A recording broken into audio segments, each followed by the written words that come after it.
হ্যাঁ, এটা অনেক আগে থেকেই তো ভীতি তৈরি হয়ে গেছে, কারণ সব মুসলিম ভোট এই হুমায়ুন কবিরান জোটের দিকে চলে যাচ্ছে, সব হিন্দু ভোট বিজেপিতে চলে যাচ্ছে।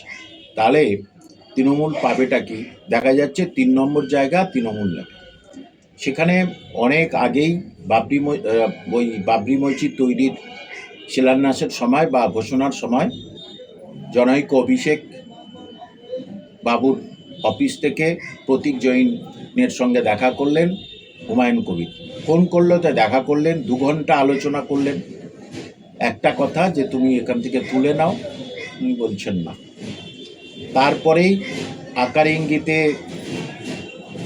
শোনা যাচ্ছে যে ওনার সঙ্গে তৃণমূল আলোচনা করছে যে তোমার এত সিট দেবো, এত সিট দেবো।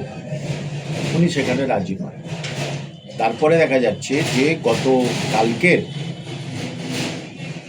মাদক কেসে ফাঁসিয়ে দিল ওনার মেয়েকে এবং একটা ৮ বছরের সন্তানকেও।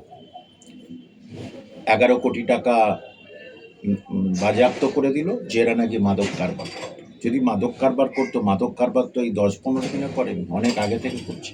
তাহলে যখন তৃণমূল করতো তখন মাপ হয়ে গেল।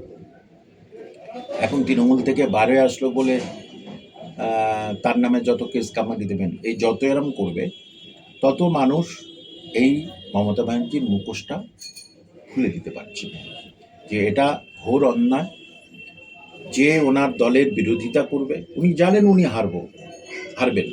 এই ২-৩ মাস আছে, ২-৩ মাস এরকমই করবে, এটা খুব স্বাভাবিক ব্যাপার। তা এতে কিছু করতে পারবে না, বাজেয়াপ্ত করে কিছু করতে পারবে না।